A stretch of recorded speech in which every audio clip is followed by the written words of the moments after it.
Hello നമസ്കാരം. നമ്മൾ ഇന്ന് എക്സ്പ്ലോർ ചെയ്യാൻ പോകുന്നത് നല്ല ഹൈജീനിക് ആയിട്ട് പാനിപൂരി കിട്ടുന്ന നല്ലൊരു സ്പോട്ടാണ്. നമ്മളെ കുറേ പാനിപൂരി കഴിച്ചിട്ടുണ്ട്, പക്ഷെ ഒരു മലയാളിന്റെ കയ്യിൽ നിന്ന് പാനിപൂരി ആദ്യമായിട്ടോ കഴിക്കുന്നത്. Thank you. എങ്ങനെയാ പേരെങ്ങനെയാ? പേര് ഇമ്രാൻ. ഇവിടെ പാനി മസാല ബേല് സേവ് തൈര് 5 ടൈമിങ് 4 to 12. പക്ഷെ വരുന്ന ആളുകള് പിന്നെ ക്ഷമയോടെ കാത്തുക. കാരണം നിങ്ങൾക്ക് ഓരോരോ സമയം തരുന്നത് നല്ല വൃത്തിയോടെ തിരക്ക് കൂട്ടാതെ ക്ഷമയോടെ വാങ്ങുന്നുണ്ടെങ്കിൽ നമുക്ക് സ്പീഡായിട്ട് കൊടുക്കുന്ന ആളാണ്. ഇപ്പൊ കണ്ടല്ലോ നിങ്ങള് സ്പീഡ് ഭയങ്കര സ്പീഡാണ്. കാരണം ഞാൻ ഒരു 3 വർഷമായി എക്സ്പീരിയൻസ് ആണ് ഇപ്പത്.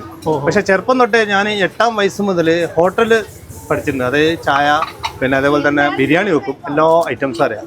അപ്പൊ അതിലൂടെയാണ് ഇപ്പൊ ഇത് പഠിച്ചത്. ഇത് മൊത്തം ഹോം മെയ്ഡ് ആണ്, പ്യൂർ വെജാണ്, 100% വെജാണ്. ഇലക്കറികളാണ് ഇതിനകത്ത് ഉള്ളത്. ഫസ്റ്റ് തന്നെ നമ്മൾ ട്രൈ ചെയ്തിട്ടുണ്ടായിരുന്നത് സേവ് പൂരി ആയിരുന്നു. ടു ബി ഫ്രാങ്ക്, എനിക്ക് നല്ലവണ്ണം ഇഷ്ടപ്പെട്ട ഒരു സാധനം തന്നെയായിരുന്നു. കാരണം നമ്മൾ 8 പീസാണ് ഒരു പ്ലേറ്റിൽ കിട്ടുന്നത്. ആ ഒരു 8 പീസ് തീർന്നത് തന്നെ അറിഞ്ഞിട്ടില്ലായിരുന്നു, അത്രയും നല്ല ടേസ്റ്റി ആയിരുന്നു. പിന്നെ നമ്മൾ ട്രൈ ചെയ്തിട്ടുണ്ടായിരുന്നത് മസാലപ്പൂരി ആയിരുന്നു. മസാലപ്പൂരി അത്യാവശ്യം നല്ല ക്വാണ്ടിറ്റിയും കാര്യങ്ങളൊക്കെ ഉണ്ടായിരുന്നു. ഇവരുടെ എല്ലാ ഐറ്റംസും വെറും 50 റുപ്പീസ് മാത്രമേ ഈടാക്കുന്നുള്ളൂ. വരുന്ന ആളുകൾ ദയവ് ചെയ്ത് ക്ഷമയോടെ കാത്തുക.